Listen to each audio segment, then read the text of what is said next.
Meus irmãos, eu quero convidá-los a abrirem as suas Bíblias no livro de Gênesis, capítulo 21, e nós vamos ler do versículo 1 até o versículo 8. Gênesis 21, versículo 1 até o 8º.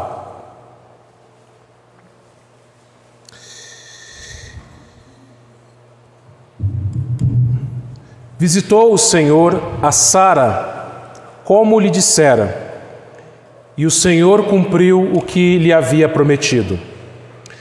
Sara concebeu e deu à luz um filho a Abraão na sua velhice, no tempo determinado de que Deus lhe falara.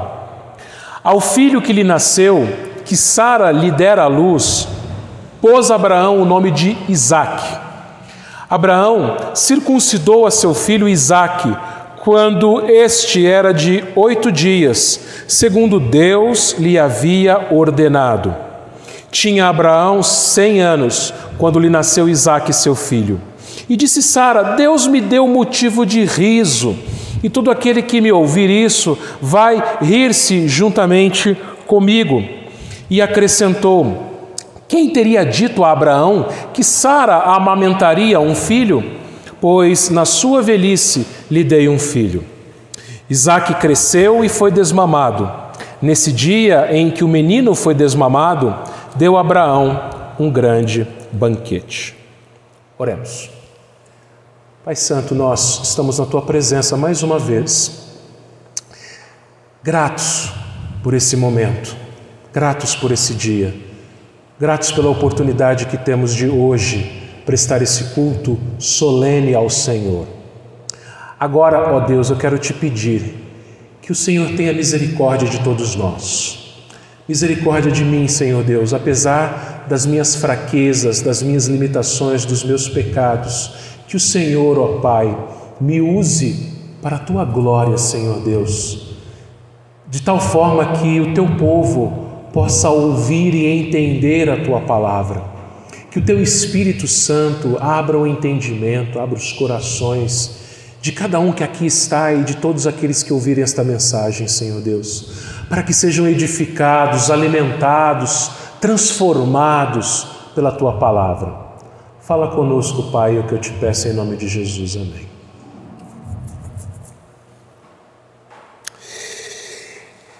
Eu já contei essa história, mas eu vou contar ela de novo. No início do meu ministério, eu tive um presbítero na minha igreja chamado Joaquim Modesto. Foi presbítero na Igreja Presbiteriana de Mogi das Cruzes, a primeira igreja, e depois na terceira Igreja Presbiteriana de Mogi das Cruzes. Fui pastor auxiliar na primeira e depois pastor titular na terceira. E na terceira ele foi meu presbítero. Esse homem, meus irmãos, ele me viu crescer lá em Mogi das Cruzes, na primeira igreja. E no início do meu ministério, ele já bem idoso, próximo já dos seus 90 anos de idade, ele não conseguia mais ir à igreja.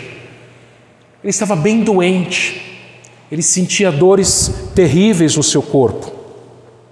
E todo mês eu visitava ele, ia lá fazer uma visita, orar com ele, ler a Bíblia com ele e ministrar a Santa Ceia. Às vezes eu ia com a Ana, às vezes eu ia com um presbítero. E mesmo, meus irmãos, diante de dores tão fortes, de uma enfermidade tão grave que esse homem tinha, ele ainda conseguia sorrir.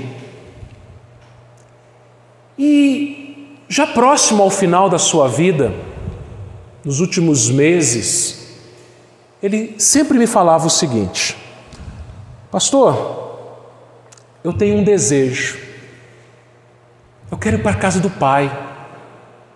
Eu já cumpri a minha missão, já fiz o que eu tinha que fazer aqui, eu quero ir para a casa do Pai. E no devido tempo, na hora certa, Deus atendeu o pedido desse seu servo. E hoje ele está na casa do Pai, aguardando a ressurreição. Irmãos, esse homem passou por muito sofrimento, por muitos tempos difíceis.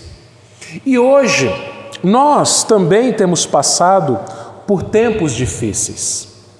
Esse homem ele não perdeu a esperança e nem mesmo a sua fé, mesmo mediante um sofrimento profundo no seu corpo.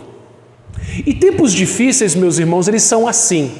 Eles nos tentam a esfriarmos a nossa fé, eles nos tentam a perdermos a esperança. E nós temos passado por tempos difíceis. Como você tem acompanhado, já há 1 ano essa tal pandemia tem assolado o nosso mundo e o nosso país. Mas, meus irmãos, sabemos que tempos difíceis são consequência do pecado. E desde que o pecado entrou no mundo, o homem ele passou, passa e passará por tribulações. E nós temos aprendido, meus irmãos, no nosso estudo dominical do livro de Gênesis, a respeito da vida de Abraão e Sara. De como Deus, meus irmãos, havia chamado os seus servos para que eles saíssem do lugar de onde eles estavam, saíssem da terra dos seus pais e fossem para uma terra que Deus lhe mostraria. Nós temos visto a promessa que Deus fez a eles, a promessa de um filho, de um herdeiro, a promessa de uma herança. E de todas as dificuldades que esse casal passou, todas as lutas, todos os sofrimentos, muitas bênçãos também, é verdade, mas eles passaram por muitas lutas, por muitas angústias.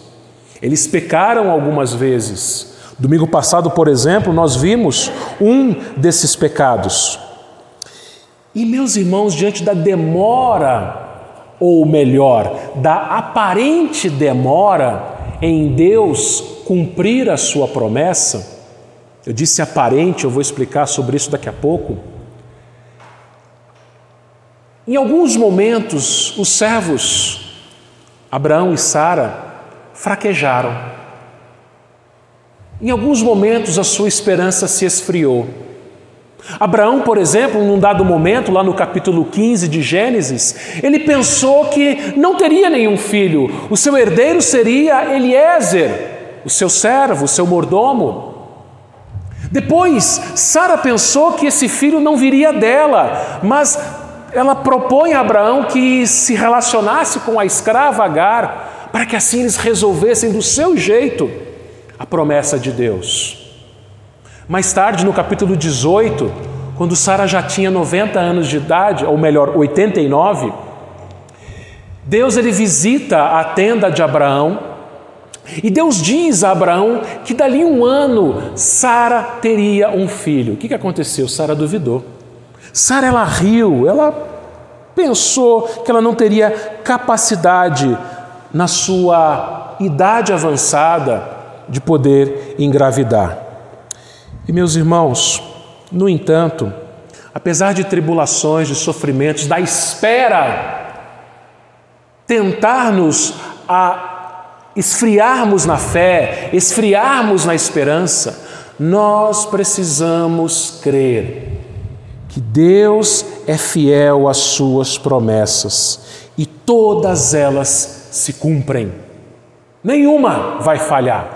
E mesmo, meus irmãos, que tenhamos passado por dias difíceis, em que a gente ficou alguns meses de portas fechadas, não podendo cultuar a Deus solenemente, e depois em agosto do ano passado nós voltamos, ficamos de agosto até agora cultuando a Deus, com restrições, é verdade, e aí vem um balde de água fria nessa semana, com um decreto estadual e fecham-se as igrejas.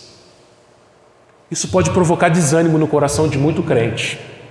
Isso pode fazer com que muito crente esfrie na sua fé. E, queridos irmãos, a gente sabe que Deus está no controle. Mesmo que autoridades ímpias maltratem o povo com esses decretos, fazendo com que pessoas fiquem nas suas casas, percam os seus empregos, tenham salários reduzidos, fiquem doentes de outros motivos, além da própria doença do vírus, e que eles precisam se arrepender dos seus pecados. Apesar de toda essa situação aparentemente fora de controle, Deus está no seu trono, reinando, governando todas as coisas, toda a situação. Por isso, meus irmãos, ao invés de perdermos a nossa fé, perdemos a nossa esperança, esse texto que nós lemos, ele vai fazer justamente o contrário. Ele vai nos encorajar, ele vai nos fortalecer, ele vai nos encher de esperança e de alegria. Isso porque, irmãos, a nossa esperança não está em governos humanos, não está no prefeito, no secretário de saúde, no governador, no presidente. A nossa esperança não está em juízes humanos. A nossa esperança está no Rei dos Reis.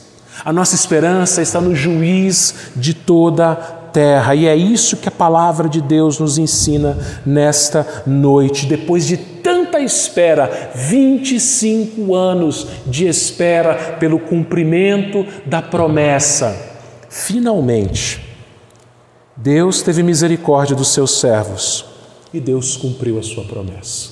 O tema que eu quero meditar com os irmãos nessa noite é: tenha esperança, você ainda vai rir muito. Tenha esperança, você ainda vai rir muito. E a primeira lição que o texto nos ensina, meus irmãos, é que Deus, ele cumpre as suas promessas no tempo determinado. Versículo 1 de Gênesis 21. Visitou o Senhor a Sara, como lhe dissera, e o Senhor cumpriu o que lhe havia prometido. Que versículo maravilhoso, que versículo lindo. Visitou o Senhor a Sara.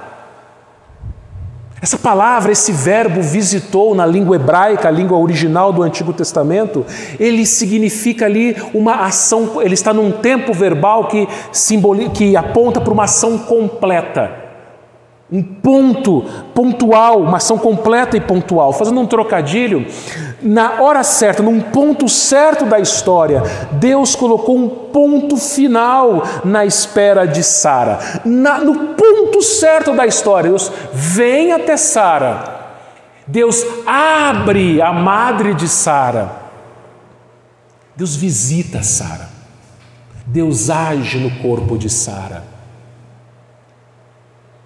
E ela concebe, e ela engravida, do jeitinho que ele havia prometido a ela. O Senhor, final do versículo 1, o Senhor cumpriu. Olha que coisa linda, ele cumpre. Irmãos, políticos mentem, eles não cumprem promessas. Nós, às vezes, mentimos. É triste isso, mas a gente às vezes não cumpre as nossas promessas. Mas Deus cumpre. No tempo certo, na hora certa, ele cumpriu. O versículo 1, meus irmãos, ele nos faz lembrar aquilo que Deus havia prometido no capítulo 18. Daqui 1 ano eu voltarei e Sara vai conceber e ter um filho. Sara duvidou, ela riu e falou: tá bom que eu vou ter um filho já idosa e já na menopausa. Deus prometeu, Deus cumpriu. E Deus fez isso, meus irmãos, na hora certa. Versículo 2, Sara concebeu e deu à luz um filho a Abraão na sua velhice, no tempo determinado de que Deus lhe falara. O Salmo 127, versículo 3, meus irmãos, um texto muito conhecido, ele vai nos dizer o seguinte: herança do Senhor são os filhos, o fruto do ventre, o seu galardão. Os filhos, meus irmãos, são um presente de Deus, uma herança do Senhor. E Deus deu esse presente, essa herança a Abraão e Sara. E observem, meus irmãos, que nada acontece por acaso. Nós vimos no domingo passado, quando eu citei o Salmo 139, versículo 16, nosso irmão presbítero Walter bem lembrou que todos os nossos dias foram escritos por Deus no seu livro, cada um deles escrito e determinado. Deus não apenas conhece o futuro, enxerga o futuro, mas como Ele escreveu a história. Todos os nossos dias, toda a história humana, Deus escreveu. Tudo o que está acontecendo, meus irmãos, Deus escreveu. Minuto por minuto, hora por hora, dia por dia, ano por ano, Deus escreveu. Isso nós conhecemos, meus irmãos, na teologia, como a doutrina dos decretos eternos de Deus. Todas as coisas, boas e más, Deus escreveu para que elas acontecessem exatamente do jeito que Ele planejou, de acordo com a sua vontade. E quando os decretos de Deus acontecem, nós vemos uma outra doutrina, que é a doutrina da providência. Ou seja, Deus coloca em prática os seus decretos, eles começam a acontecer e a providência de Deus acontece. Isso nos ensina, meus irmãos, que nada acontece por acaso. Não existe sorte, não existe azar, não existe acaso, mas o que existe é a providência. Desde o decreto de um prefeito, de um governador, até cada fio de cabelo da nossa cabeça quando cai, ele tem a hora certa, o momento certo para que aconteçam. E na hora certa, meus irmãos, o filho de Sara nasceu. O versículo 2, ele diz que Sara concebeu e deu à luz um filho, Abraão, na sua velhice. Tinha que ser na velhice, no tempo determinado de que Deus lhe falara, na hora certa, no tempo determinado. Com 90 anos de idade, Sara, 100 anos de idade, Abraão, na menopausa de Sara. Irmãos, Deus ele tem uma predileção em usar e agir em pessoas e situações improváveis. Deus ele gosta de fazer isso. Deus ele gosta de, quando as coisas parecem impossíveis aos olhos humanos, Ele age. No Novo Testamento nós vemos um outro casal parecido com Abraão e Sara, um casal idoso, que a mulher também era estéril, no caso, Zacarias e Isabel. E um anjo, ele aparece a Zacarias, ele já é idoso, sua mulher também idosa, também estéril, e ele vai dizer o seguinte para Zacarias, se você quiser abrir a sua Bíblia em Lucas, capítulo 1, versículo 20, Lucas 1, 20.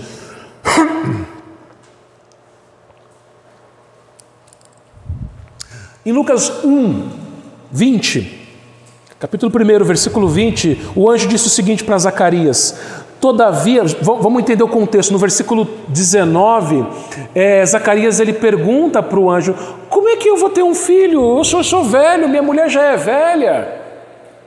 Então ele duvida. E aí então o anjo fala assim no versículo 20: todavia, porque você duvidou, você vai ficar mudo, não poderás falar até o dia em que estas coisas venham a realizar-se, porquanto você duvidou, você não acreditou nas minhas palavras, as quais a seu tempo se cumprirão. Então olha só esse versículo 20, você vai ficar mudo, Zacarias, até o dia em que se cumpriu o que Deus determinou, o dia certo. Esse filho vai nascer. No tempo certo, final do versículo 20, vai se cumprir. Agora olha o versículo 57, Lucas 1, 57. A Isabel cumpriu-se o tempo de dar à luz e teve um filho. No tempo certo, na hora certa, no dia certo, João Batista nasceu. Na hora certa, no dia certo, Isaac também nasceu. Sabe por quê, meus irmãos? Porque Deus tem o tempo nas suas mãos. Para Deus, um dia é como 1000 anos é como um dia. Deus ele não vive preso a calendários ou a relógios. Nós contamos o tempo e nós estamos presos no tempo. Mas Deus não, Deus é eterno. Deus ele não vive no tempo, mas Deus ele age no tempo, na história. Na hora certa, no tempo certo, as coisas acontecem. E, queridos irmãos, a mesma coisa aconteceu com o nosso Salvador. Houve a hora certa para que ele nascesse. Olha lá o versículo, Lucas 2, está em Lucas, capítulo 2, versículos 6 e 7. Diz assim, depois que o anjo envolveu Maria com a sua sombra, e ela engravidou, ela concebeu. E diz Lucas 2, versículos 6 e 7, estando eles, Maria e José, ali, aconteceu completarem-se-lhe os dias. No dia certo, quando completou o tempo, ela deu à luz seu filho primogênito, enfaixou-o, deitou-o numa manjedoura, porque não havia lugar para eles na hospedaria. Veja esse detalhe. Que dia que Jesus nasceu? No dia que não tinha pousada para eles. Eles tiveram que viajar para Belém. Lembra que o imperador romano, ele baixou um decreto que todo mundo tinha que viajar até a cidade onde tinha nascido, para que lá pudesse fazer o censo, recensear-se. E José era da família de Davi, Maria também da família de Davi, então eles eram de Belém. Então eles tiveram que viajar, eles moravam em Nazaré no norte, tiveram que viajar para o sul, Belém, uma viagem cansativa, Maria grávida, e eles vão até Belém, na cidade de Davi, do jeito que havia sido profetizado no Antigo Testamento, e na hora certa, veja, até o decreto do imperador, foi Deus que mandou. Você acha que o decreto desse governadorzinho não foi Deus que mandou também? E na hora certa, no tempo certo, no dia certo, quando não havia lugar para eles na hospedaria, quando não havia um quarto para aquela família, quando não havia nenhum berço para se colocar o recém-nascido Jesus, quando não tinha nada, mas era a hora certa, Jesus nasce e é colocado numa manjedoura. Irmãos, por que Deus faz estas coisas? Um dos motivos é para nos ensinar a vivermos pela fé. Quando a gente viaja por uma estrada conhecida, a gente viaja tranquilo. Por quê? Porque a gente conhece a estrada. A gente sabe onde ela vai dar. Não é desconhecido. Então a gente viaja pela visão. Pelo que nós vemos, nós sabemos onde tem, a gente sabe onde até tem os radares, onde tem as curvas, a gente conhece a estrada, é um lugar conhecido, então a gente anda pela visão. Agora, quando nós não conhecemos, quando nós caminhamos no escuro, nós não sabemos para onde nós estamos indo, o que nos reserva a estrada, nós caminhamos pela fé. 2 Coríntios 5, 7, eu queria que você gravasse esse versículo, gravasse bem esse versículo, 2 Coríntios 5, versículo 7, visto que andamos pela fé e não pelo que vemos. O que nós vemos? Nós vemos um mundo tomado por um vírus que tem deixado pessoas doentes, que tem matado pessoas, que tem deixado pessoas desempregadas, pessoas ansiosas, pessoas deprimidas, pessoas preocupadas. Temos visto governantes corruptos, juízes injustos, temos visto muitas coisas que causam preocupações nas pessoas. Isso é o que a gente tem visto com os olhos da carne. Mas com os olhos da fé, nós sabemos que Deus está cuidando de tudo. A gente não sabe, meus irmãos, quanto tempo de vida nos resta. Você e eu não sabemos o que vai acontecer amanhã. Você e eu não sabemos o que vai acontecer daqui uma semana, daqui um ano, daqui 30 dias. A gente não sabe nem mesmo se vai estar vivo até lá. Mas nós cremos, irmãos, que Deus está conosco e que Ele vai cuidar de nós até o fim. Isso é andar pela fé. Andar pela fé não é você conhecer o futuro, mas é você descansar que Deus vai cuidar de você no futuro.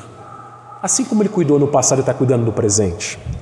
E saber que todas as promessas de Deus serão cumpridas. Então, meu irmão, minha irmã, Deus não está dormindo.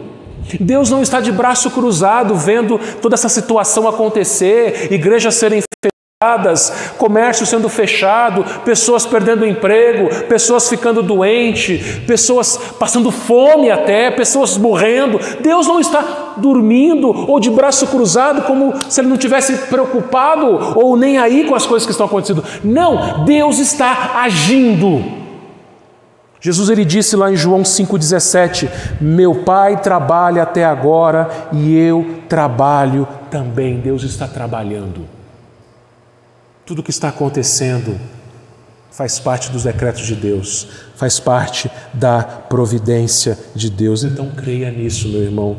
Creia que Deus está fazendo tudo na hora certa, no tempo certo. Nada acontece fora da hora. Deus não se atrase nas suas promessas. Não existe sorte, não existe azar, não existe acaso. O que existe é a providência de Deus. Ele cumpre tudo na hora certa. Segunda lição que esse texto nos ensina, meus irmãos, é que Deus, Ele cumpre as suas promessas na vida de servos obedientes. Versículo 3 e também o 4. Ao filho que lhe nasceu, que Sara lhe dera à luz, pôs Abraão o nome de Isaque. Abraão circuncidou a seu filho Isaque quando este era de 8 dias, segundo Deus lhe havia ordenado. Eu me lembro, quando eu era bem pequeno, eu já fui pequeno,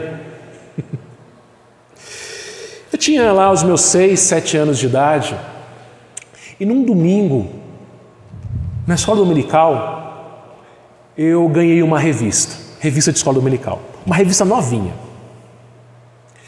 E a primeira lição dessa revista, eu estava lá na sala, eu participei dessa aula, a primeira lição dessa revista falava que Abraão obedeceu a Deus. Eu me lembro disso até hoje, eu tinha 6, 7 anos no máximo. E a primeira lição da revista falava isso, Abraão obedeceu a Deus. E de fato, se você abrir a sua Bíblia em Hebreus 11, 8, Hebreus 11, versículo 8, ele vai falar exatamente isso. Pela fé, Abraão, quando chamado, obedeceu a fim de ir para um lugar que devia receber por herança e partir sem saber onde ia. Então, desde o início da sua caminhada com Deus, Abraão obedeceu. Presta atenção numa coisa, Abraão não era perfeito. Abraão era um pecador. Domingo passado mesmo nós vimos um dos pecados de Abraão, ele foi mentiroso. Mas apesar de Abraão ser um pecador, Deus teve misericórdia dele e ele era obediente. Em Gênesis capítulo 17, quando Deus disse que Sara teria um filho, Deus falou para Abraão que o nome desse filho seria Isaque. E se você olhar aqui para o versículo 3, diz que Abraão pôs o nome do menino de Isaque. Abraão obedeceu. Abraão, imagina se Abraão falasse, não gostei desse nome, Isaque, não conheço ninguém que chama Isaque. Vai ser Abraão Júnior. Que esquisito, né? Abraão Juninho. Já sei que vão rir da minha cara em casa, porque eu sou Júnior. Minhas filhas adoram rir disso. Mas já imaginou? Lá em Lucas, o anjo falou para Zacarias, olha, o nome do menino vai ser João. E o que aconteceu? Quando João Batista foi circuncidado, as pessoas que estavam lá, provavelmente parentes, amigos, falaram, olha, coloca o nome do menino de Zacarias, é o nome do pai, Zacarias Júnior, já imaginou? Zacarias Batista? Estranho, né? Zacarias Batista. Aí o que Isabel falou? Não, o nome dele vai ser João. Vamos perguntar para o pai estava mudo ainda, Zacarias ainda estava mudo. Aí Zacarias pediu uma tabuinha e escreveu, o nome dele vai ser João. E aí a boca de Zacarias abriu, ele começou a falar. Então veja, até nos mínimos detalhes, Abraão foi obediente a Deus. O nome do menino vai ser Isaque. Abraão foi lá e batizou o menino como Isaque. Chega no versículo 4, nós vemos que, além do nome, Deus ordenou a Abraão que circuncidasse, que a sua descendência fosse circuncidada. O versículo 4 diz que Abraão circuncidou o seu filho Isaque quando este era de 8 dias. Agora presta atenção. Segundo Deus lhe havia ordenado. Gênesis 17 está lá a ordem de Deus.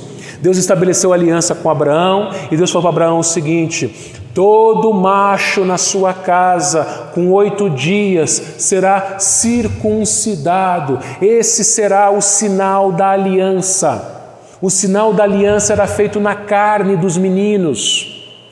E aquele sinal, a circuncisão, simbolizava a aliança que Deus tinha feito com aquele menino e com a sua família.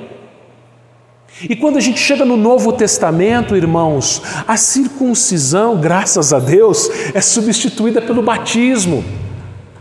O batismo, ele é o sinal visível da graça invisível, é o sinal da aliança.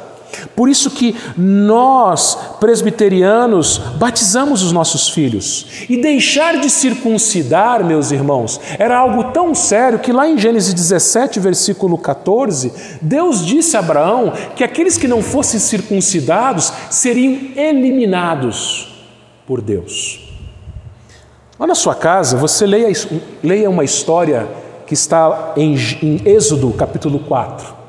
Versículos 24 a 26, Êxodo 4, 24 a 26. Essa história conta a respeito de Moisés, que negligenciou a circuncisão do seu filho Gerson. E por que Moisés não circuncidou o seu filho Gerson? Lá em Êxodo 4, 24 a 26, Deus apareceu para Moisés e Deus quis matar Moisés. Deus quis matar Moisés, porque Moisés não circuncidou seu filho. E Deus teria matado Moisés se não fosse a sua esposa Zípora tivesse pegado uma pedra afiada e circuncidado seu filho. Irmãos, pais crentes, presbiterianos, receberam de Deus uma responsabilidade muito grande. Nós presbiterianos, nós somos aliancistas. O que isso significa? Que nós cremos que a aliança que Deus fez com Abraão, ela se estende à igreja do Novo Testamento. O povo de Deus no Antigo Testamento é o mesmo povo do Novo. No Antigo era uma nação só, Israel. No Novo é o mundo inteiro, todas as nações. Então, da mesma forma, meus irmãos, que o sinal da aliança no Antigo Testamento era dado aos filhos dos crentes, a circuncisão, nós cremos que o sinal da aliança do Novo Testamento, o batismo, também é dado aos nossos filhos. Por isso, irmãos, nós, pais, devemos batizar os nossos filhos, mas não batizar de qualquer jeito, mas batizar com entendimento, meus irmãos. Veja, quando um pai e uma mãe traz o seu filho para o batismo, antes do filho ser batizado, os pais fazem um voto. Você se lembra do voto? Nós prometemos a Deus que nós vamos orar pelos nossos filhos e orar com eles. Nós prometemos a Deus que nós vamos ensinar nossos filhos a ler. A gente batizou, fez um batismo recentemente, e eu falei isso para vocês. Filho de crente aprende a ler em casa, com a Bíblia. Foi assim que eu aprendi a ler, graças a Deus. Minha mãe me ensinou a ler na Bíblia, com 3 anos de idade. Então você promete, pai, mãe, que vai ensinar seu filho a ler, vai ensinar seu filho a ler a Bíblia. Você vai dar uma Bíblia de presente para ele. A primeira Bíblia que eu ganhei, meu avô me deu de presente quando eu fiz 6 anos. Está lá em casa até hoje, eu posso te mostrar. Então o pai, a mãe promete isso ao batizar seu filho, a educar seus filhos na palavra de Deus, a ensinar a ler a Bíblia, a orar com eles e por eles, a trazê-los na igreja. Então o batismo, meus irmãos, ele acontece num contexto de promessa. Os pais prometem ensinar seus filhos no caminho do Senhor. E era isso que acontecia com Abraão. Lá em Gênesis 18, versículo 19, nós falamos desse texto alguns domingos atrás. Deus ele disse o seguinte: Gênesis 18, 19, porque eu o escolhi para que ordene a seus filhos e a sua casa depois dele, a fim de que guardem o caminho do Senhor e pratiquem a justiça e o juízo, para que o Senhor faça vir sobre Abraão o que tem falado a seu respeito. O que seria essa coisa, essa palavra que Deus falou a respeito de Abraão? Versículo 18. Visto que Abraão certamente virá a ser uma grande e poderosa nação, e nele serão benditas todas as nações. Ou seja, a promessa está aqui. Então a promessa se cumpriu em Abraão, versículo 19, porque Abraão foi escolhido por Deus para ensinar a sua casa, os seus filhos, a guardar o caminho do Senhor e a praticar a justiça e o juízo. Então, porque Abraão foi obediente em ensinar a sua casa o caminho do Senhor, Deus abençoou Abraão. E Deus cumpriu a sua promessa na vida de Abraão. Eu imagino, irmãos, antes de Isaac nascer, Abraão fazendo culto doméstico na casa dele. Abraão chamando Sara, chamando Ismael, chamando seus servos, falou: nós vamos adorar a Deus agora. Eles não tinham Bíblia, mas eles adoravam a Deus, eles cultuavam a Deus. E mais tarde ele vai fazer a mesma coisa com Isaac. E meus irmãos, eu vou falar uma coisa muito séria aqui. Às vezes, pais crentes não recebem as bênçãos de Deus nas suas vidas e nas suas famílias por causa da sua desobediência. Deus ele não se agrada de filhos desobedientes, meus irmãos. E no caso de pais e mães, muitos podem estar falhando nas promessas que fizeram quando batizaram seus filhos. Como eu falei, meus irmãos, infelizmente tem alguns crentes que batizam seus filhos sem entendimento. Aí você vai perguntar: você quer batizar seu filho por quê? Porque é bom, porque tem que fazer parte da igreja, porque parece católico. Por que o católico batiza o filho? Para não morrer pagão. Irmãos, o batismo é importante. O batismo ele deve ser ministrado aos nossos filhos, os filhos da aliança, com entendimento. Se o pai cristão presbiteriano que batizou o filho na infância falhar na sua promessa, se o pai cristão não ler a Bíblia com o seu filho, não fizer culto doméstico, não orar com o seu filho, não ensinar seu filho a orar, não ensinar seu filho a ler a Bíblia, não trazer seu filho na igreja, não ensinar seu filho a amar a igreja, esse pai, essa mãe, essa família não receberá as bênçãos de Deus. E às vezes, meus irmãos, a gente vê filhos de crentes, filhos menores, na rua, à toa, no momento, na hora do culto, na hora da escola dominical. Então vejam, meus irmãos, Deus ele cumpre as suas promessas na vida e na família de servos obedientes. Abraão foi obediente ao Senhor e o Senhor o abençoou com o filho. Não negligencie a sua responsabilidade de pai e de mãe. Você prometeu para Deus. Prometeu. Então, se você prometeu, cumpra a sua promessa. Conduza seus filhos no caminho do Senhor. Última lição que esse texto nos ensina, irmãos. Deus cumpre as suas promessas e isso nos fará rir muito. Isso vai nos trazer alegria. O Salmo 113, versículo 9, Salmo 113, 9, ele vai dizer o seguinte: que o Senhor, Ele faz que a mulher estéril viva em família e seja alegre mãe de filhos. Aleluia! Nos tempos bíblicos, a esterilidade era considerada um desfavor de Deus.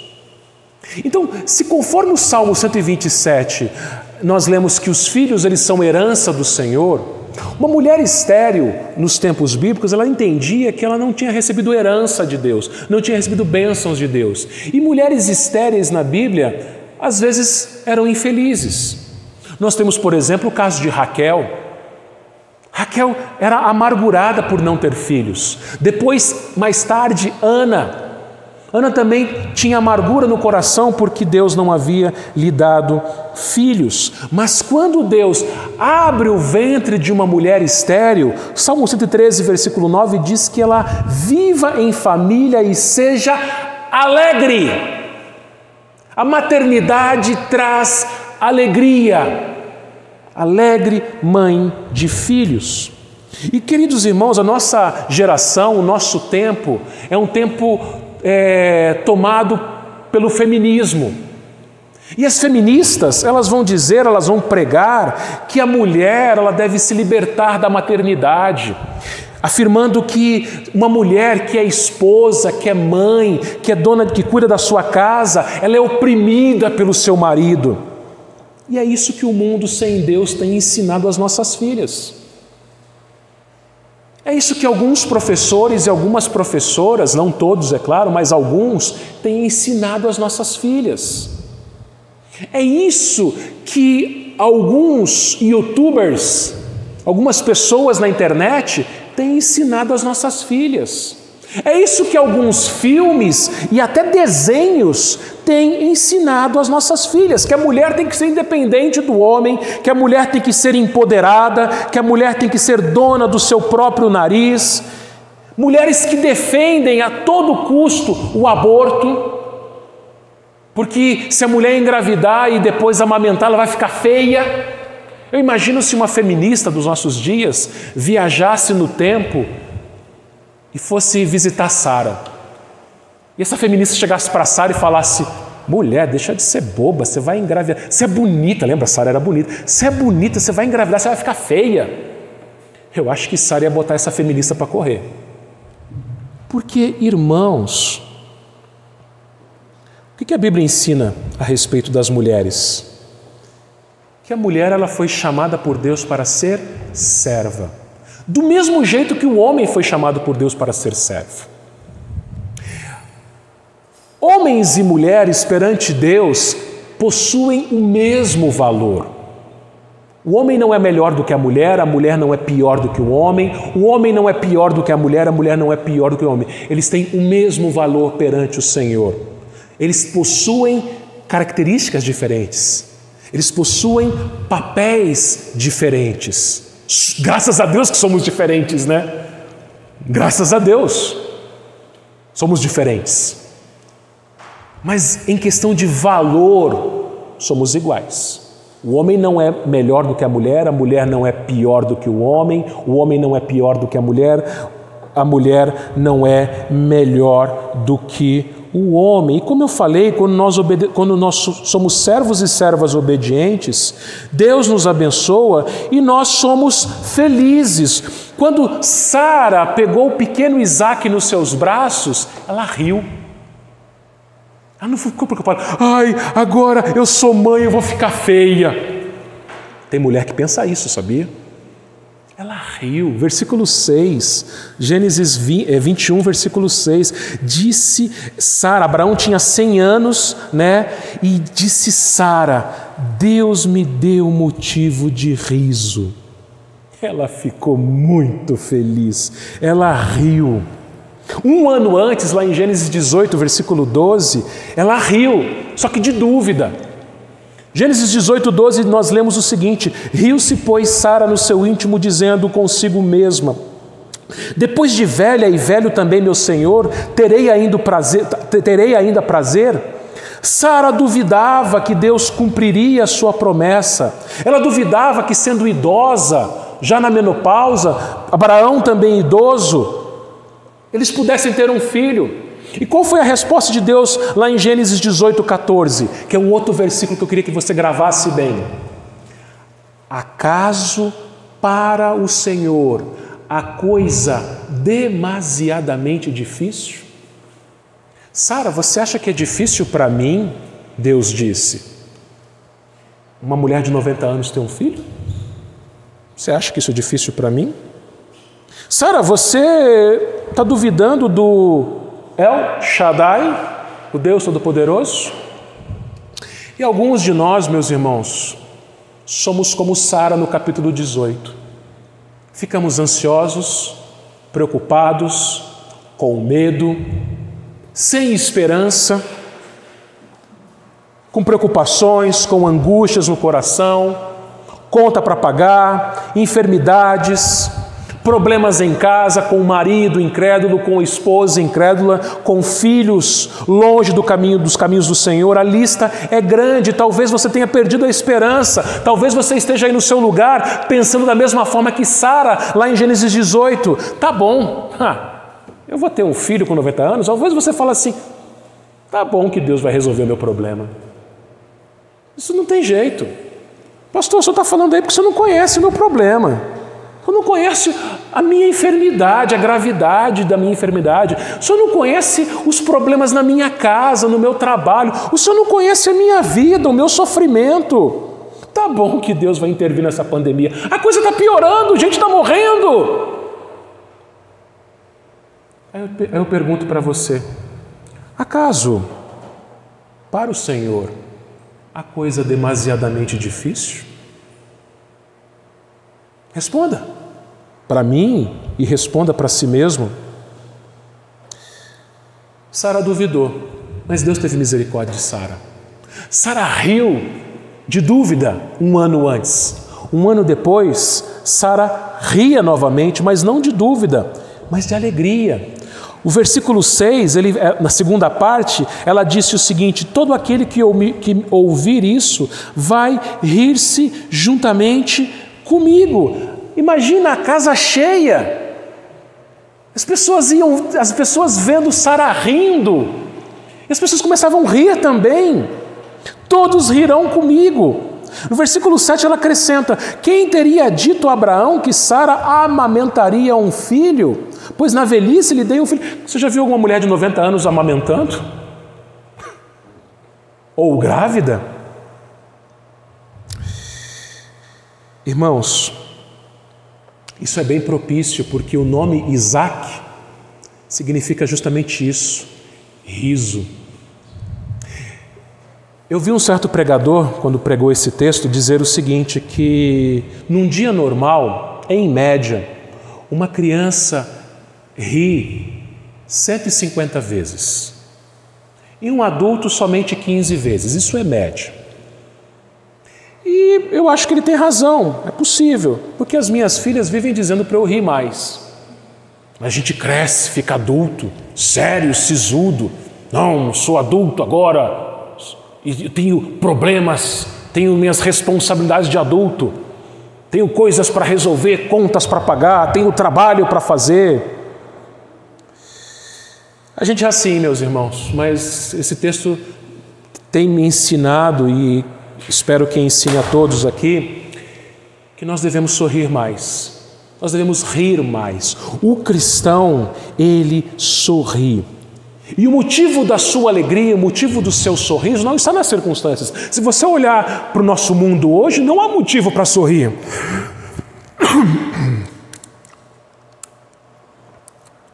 Mas por que o cristão sorri? O cristão sorri porque ele sabe que o impossível foi feito. O cristão sorri porque ele sabe que o filho nasceu. Sara sorria porque o seu filho havia nascido. O crente ri porque o Filho de Deus nasceu. E o Filho de Deus, ele veio para nos dar alegria, a alegria da salvação. Depois que ele nos salvou na cruz e ressuscitou, ele voltou para o Pai. E lá do céu, Pai e Filho enviaram o seu Espírito. E o fruto do Espírito é alegria. O cristão ele é alegre, o cristão ele é bem-aventurado, ele é feliz, o cristão ri. E queridos irmãos, o filho vai voltar. Nós falamos sobre isso hoje de manhã. E quando o filho voltar, nós vamos rir muito. Porque a Bíblia diz, meus irmãos, que toda lágrima será enxugada por Ele. Quando Ele voltar, nós vamos rir. E eu imagino esse dia onde não haverá mais Covid, não haverá mais desemprego, não haverá mais sofrimento, não haverá mais enfermidade. Esse dia que a gente não vai precisar mais usar essa máscara nojenta que a gente usa. Ele virá com as mãos dele. Aquelas mãos com cicatrizes dos cravos. E ele vai tocar no nosso rosto, cheio de lágrimas. Eu acredito nisso, que a gente vai estar chorando, mas chorando de alegria. E Ele vai colocar a mão dele nas nossas faces. Ele vai enxugar nossas lágrimas. E a gente vai se olhar nesse dia e a gente vai estar rindo. Porque o sofrimento acabou, porque o pecado acabou, porque as promessas foram cumpridas, porque não tem mais político e juiz corrupto, porque não tem mais pecado. E meus irmãos, nesse dia a gente vai fazer como Abraão fez no versículo 8, que diz que Isaque cresceu e foi desmamado. Nesse dia em que o menino foi desmamado, deu Abraão um grande banquete. Abraão, meus irmãos, depois que Isaque desmamou, ele deu uma festa, um churrasco, um banquete. E lembre-se, Abraão era muito rico. Então você imagina o que foi essa festa. Agora, por mais que tenha sido uma grande festa, um grande banquete, esse banquete que Abraão deu, não chega nem aos pés das bodas do Cordeiro, da festa no céu. Não chega nem aos pés daquele momento em que a gente vai sentar na mesa e que Jesus vai servir a ceia para nós. Eu acredito, meus irmãos, que a gente vai rir muito, que a gente vai estar muito contente, muito feliz. Por isso, fique em paz.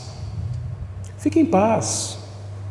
Sim, o mundo está preocupado, com medo, mas Deus tem tudo sob controle. Tudo está acontecendo do jeito que Ele planejou, do jeito que Ele decretou. Não se preocupe, o Pai está cuidando de tudo. O seu Pai, o meu Pai, está cuidando de tudo. E vai ter um dia que o nosso irmão mais velho vai voltar e vai enxugar nossas lágrimas. Tenha esperança, tenha fé.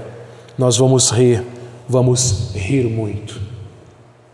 Que Deus nos abençoe, meus irmãos. Amém.